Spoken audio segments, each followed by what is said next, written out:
కూటమి ప్రభుత్వం వచ్చేసైతే సంవత్సర కాలం పూర్తి అయిపోయింది. ఈ సంవత్సర కాల పాలనలో మహిళలకు ఎలా ఉందండి? ఏం చెప్తారు అసలు? ఏం చెప్పడానికి ఇంకా తిరుగులేదయ్యా. చంద్రబాబు నాయుడు కూటమి ప్రభుత్వం అనుకున్నట్టు సూపర్ 6 అన్నీ అమలు చేస్తున్నాడు. ఫస్ట్ పింఛను 3000ది 4000 చేస్తానన్నాడు. 3 నెలలు కలిపి 7000 చేశాడు. వికలాంగులకు కానీ వితంతులకు కానీ అందరికి కూడా బాగా అసలు అనుకున్నట్టు అన్నీ అమలు పరుస్తున్నాడు. నిన్నగాక మొన్న తల్లికి వందనం అని ఇచ్చాడు. తల్లికి వందనం ఎంతమంది పిల్లలు ఉంటే అంతమందికి, ముగ్గురు బిడ్డలు ఉంటే ముగ్గురు బిడ్డలకి, 4 బిడ్డలు ఉంటే 4 బిడ్డలకి. నా మనవళ్ళకి కూడా 26,000 వచ్చినాయి. నా మనవళ్ళకి కూడా 26,000 వచ్చినాయి. ఇంకా అంతకంటే ఏం కావాలి? ఎంతమందికి వచ్చేదమ్మా ఇంతకుముందు ఇంతమంది బిడ్డలుంటే అంతమంది బిడ్డలకి 15,000 వేస్తాననింది అమ్మ భారతమ్మ.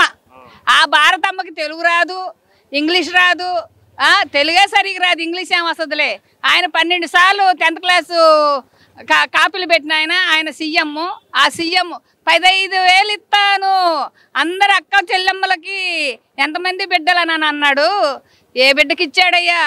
ఒక బిడ్డకి ఇచ్చి ఇంకొక బిడ్డ నాకు బరిగొళ్ళు కాయాలా, గొర్రెలు కాయాలా, లేకపోతే ఎవరిదాన్ని చెత్త మోయాలా, రోడ్లు జమ్మాలా? రెండో బిడ్డ ఏమైపోతాడు? ఒక బిడ్డకన్నా అన్నావు, ఆ బిడ్డకు కూడా సక్రంగా ఇచ్చావా? ఒక బిడ్డకన్నా అన్నా, 2 బిడ్డలకన్నా ఒక బిడ్డకన్నా సక్రంగా ఇచ్చావా? ఫస్ట్ సంవత్సరం 15,000 వేసావు, రెండో సంవత్సరం 14,000 వేసావు, మూడో సంవత్సరం 13,000 వేసావు, 4వ సంవత్సరం అసలు లేనే లేదు. ఏం చెప్తారు మరి? ఎంతమంది పిల్లలు ఉంటే అంతమందికి పిల్లలకి తల్లికి వందనం పేరిట డబ్బులు వేయడము ఏ విధంగా పనికి వస్తుందండి? ఏం చెప్తారు? ఏ విధంగా అంటే ఇప్పుడు ఒక భార్య భర్త ఉంటారు, వాళ్ళకి జరగని స్థితిలో కూడా ఉన్నారు కొంతమంది. ఎందుకు నా ఎక్కడ దాకా కదా, నా అల్లుడు కూతురే మామూలుగా వాళ్ళు ఇద్దరు కష్టపడతారు. రేపొద్దున నా బిడ్డలకి ఎలా ఫీజు కట్టుకోవాలా అత్తమ్మ అమ్మ అని అడిగారు.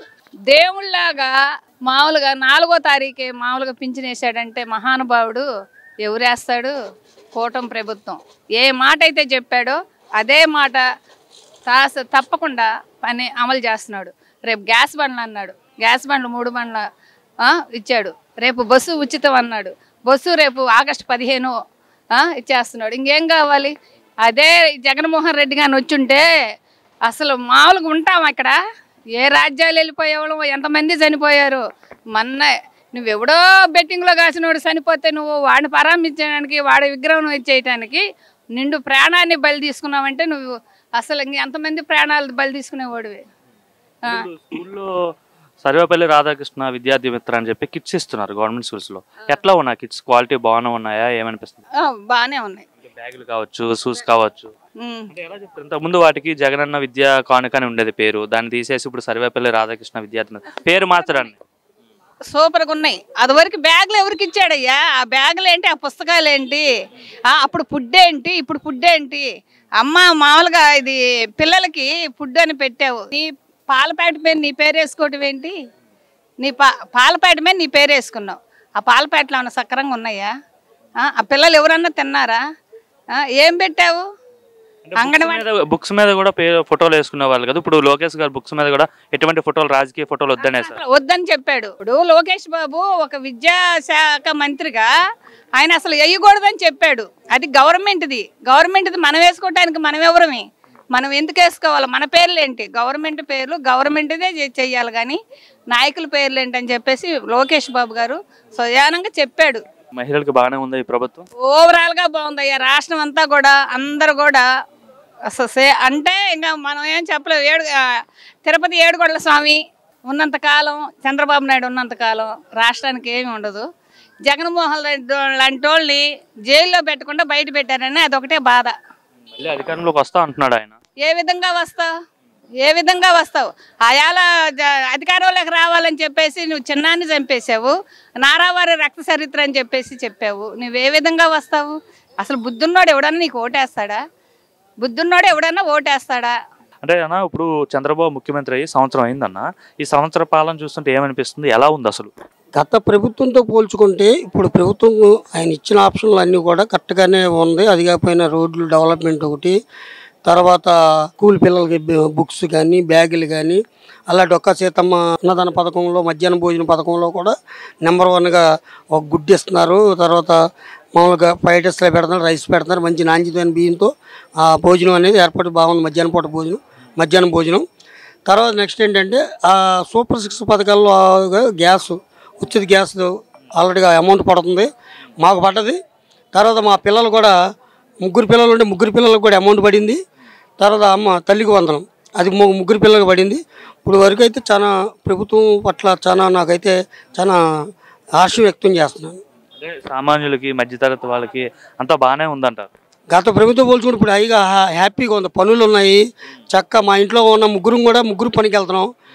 గత ప్రభుత్వంలో ఒకళ్ళు పని చేస్తే 4 తెచ్చుకొని తినాల్సిన బాధ్యత ఉండే, అప్పుడు కూడా చిత్రపత్రంగా అయిపోయింది. ఇప్పుడైతే ప్రశాంతంగా మా ఇంట్లో ఉన్న ముగ్గురు కూడా పని చేసుకుంటున్నాం చక్క. మాకు హ్యాపీగా ఉంది, మాకు అన్ని కూడా అందుబాటులో కూడా అన్ని బాగానే ఉన్నాయి.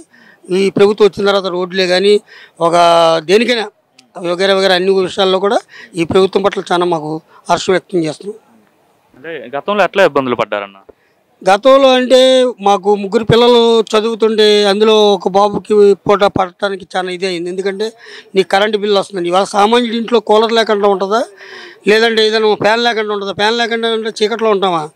గత ప్రభుత్వం నీ కరెంటు బిల్లు ఎక్కువ వస్తుందని చెప్పి నా 3 పిల్లలు ఒక పిల్లడు కూడా ఏమీ పడలా. అదేమంటే కరెంట్ ఆఫీసుల చుట్టూ తిరిగావు, సచివాలయాల చుట్టూ తిరిగావు, ఏమన్నా. ఇవాళ అదే 3 పిల్లలు ఒక పిల్లడికి ఫీజు రిపేమెంట్స్గా ఏదో పడింది, 2 పిల్లలకు మన ఆటోమేటిక్గా పడ్డాయి, మా మనవలకు పడ్డాయి. అది గత ప్రభుత్వంలో ఏమి పనికి వెళ్దామంటే ఇక్కడ సరిగ్గా ఉండేది కదా, రేట్లు చూస్తే బాగుండేది. వచ్చే 15,000లో కుటుంబాన్ని గడుపుకోవాలంటే ఒక పిల్లడి ఇంట్లో ఖాళీగా ఉండేవాడు. నానా రకాల ఇబ్బందులు పడ్డాం. ఇవాళ ప్రశాంతంగా ఈ ప్రభుత్వం వచ్చిన తర్వాత ప్రశాంతంగా హ్యాపీగా ఉంది మాకు. జగన్మోహన్ రెడ్డి అంటున్నాడు ప్రజలంతా చాలా ఇబ్బందులు పడిపోతున్నారు చంద్రబాబు పాలనలో, మళ్ళీ ప్రజలంతా నా పాలనే కోరుకుంటున్నారు అంటున్నారు.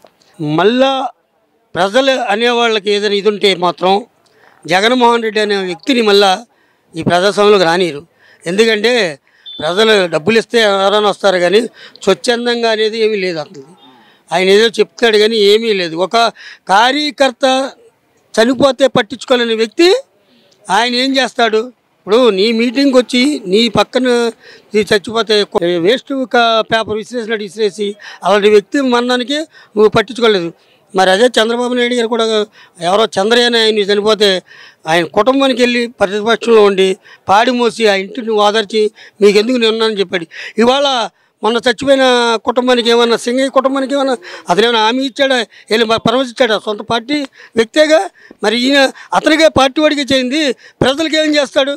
ప్రజలు ఏదో మబ్బి పెట్టి మాది చేస్తున్నారు కప్పించి అతని వల్ల ఉపయోగం ఉండదు ఆంధ్రప్రదేశ్ రాష్ట్రానికి. మళ్ళా వస్తే అంధాకారంలోకి వెళ్ళిపోవటమే. చంద్రబాబు ముఖ్యమంత్రి అయ్యి సంవత్సరం అవుతుందండి. ఈ సంవత్సర పాలన ఎలా ఉంది అసలు? సామాన్యులు కావచ్చు, మధ్యతరగతి వాళ్ళకి కావచ్చు, ఏమనిపిస్తుంది పాలన చూశాక?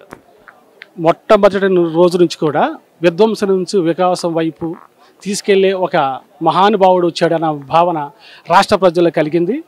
గతంలో బట్టలు నొక్కి అనేక రకమైనటువంటి దోపిడీలకి గురి చేసినటువంటి ప్రభుత్వాన్ని ప్రజలు ఓడించటం, ఆ ప్రజా విజయానికి ముఖ్యంగా మన నారా చంద్రబాబు నాయుడు కూడా ఉండటం అందరూ కూడా ఈ రాష్ట్రంలో ప్రజలందరూ కూడా సంతోషించారు. అదేవిధంగా చంద్రబాబు నాయుడు గారు వచ్చిన తర్వాత గతంలో ఉన్న 10 లక్షల కోట్లకి ఈ రోజున 9,34,000 కోట్లు పెట్టుబడులకి ఒప్పందం కుదరడం అంటే వాళ్ళు ఎప్పుడైతే అది నిర్మాణ దశలోకి వచ్చింది, ఈ రోజున ఒప్పందం జరిగింది, నిర్మాణం అయితే 10 లక్షల మంది ఉద్యోగాలు వస్తే వాళ్ళ ద్వారా ఈ రాష్ట్రానికి ఎంత ఆదాయం వస్తుంది, ఆదాయం రావటమే సంపద సృష్టి అనే దాని మీద మేము మీకు తెలియజేస్తున్నాం. ఎలా ఉంది మరి? ఆయన చెప్పిన హామీలు ఏమైనా నెరవేరుస్తున్నారా? ప్రజలు హ్యాపీగా ఉన్నారా, లేదంటే విరక్తి చెంది ఉన్నారా ఏంటి? తప్పనిసరిగా ప్రతి ఒక్క మనిషి కూడా, అటు తెలుగుదేశం కార్యకర్తలే కాదు, జనసేన కార్యకర్తలే కాదు, బీజేపీ కార్యకర్తలే కాదు, వైసీపీ కార్యకర్తలు కూడా చాలా సంతోషంగా ఉన్నారు ఈ రోజున. కారణం ఏంటంటే నీకు ఆకలిస్తే అన్నం పెట్టడానికి అన్న క్యాటన్ ఉందండి. ఈ రోజున స్కూల్కి పిల్లలకి వెళితే సన్నబియ్యంతో అన్నం పెడుతున్నారండి. ఈ రోజున తల్లికి వందనం ద్వారా ప్రతి తల్లి కూడా 2 ఉన్న 3 ఉన్న 4 ఉన్న ప్రతి ఒక్కరికి కూడా మనిషికి 13,000 రూపాయలు రావటం అంటే వాళ్ళ బ్యాలెన్సులు, బ్యాంక్ బ్యాలెన్స్ చూస్తే 10 పైసలు కూడా ఉండవు. కానీ ఈ రోజున చంద్రబాబు నాయుడు గారు ప్రతి ఇంటి తల్లికి ఇంటర్మీడియట్ చదువుకునే పిల్లల వరకు కూడా ప్రతి బిడ్డకు కూడా 13,000 ఇవ్వటం చాలా సంతోషం. ప్రతి ఒక్కరు కూడా ఈ రోజున టీడీపీ వాళ్ళు ఉంటారు ఎట్లాగో, జనసేనలో ఎట్లాగో ఉంటారు, బీజేపీలో, కానీ వైసీపీ వాళ్ళకి కూడా ఎంతో ఆనందంగా ఉన్నారని చెప్పి మీకు తెలియజేయడం చాలా సంతోషపడుతున్నాను నేను. పెన్షన్ పెంచుతా ఉన్నారు, పెన్షన్ పెంచడం కావచ్చు, లేదంటే గ్యాస్ ఇస్తామన్నారు, గ్యాస్ ఇవ్వడం కావచ్చు, రోడ్లు సంక్రాంతిలో గుంతలు పుడుస్తూ ఉన్నారు కావచ్చు, ఇవన్నీ చేశారా? ఈ రోజున మహిళలు గ్యాస్ రేటు పెరిగి కొంచెం ఇబ్బందిగా ఉన్నటువంటి మాట నిజం.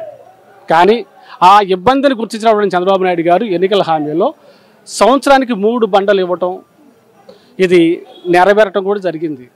అంటే హామీ అనేది నెరవేర్చబడింది. ఈ రోజున మళ్ళీ ఇంకొక ఫెసిలిటీ కూడా చంద్రబాబు నాయుడు గారు కల్పించారండి. అదేంటంటే 3 సిలిండర్ల డబ్బులు ఒకేసారి ఖాతాలు వేయటం జరుగుతుంది, జరగబోతా ఉంది కూడాను.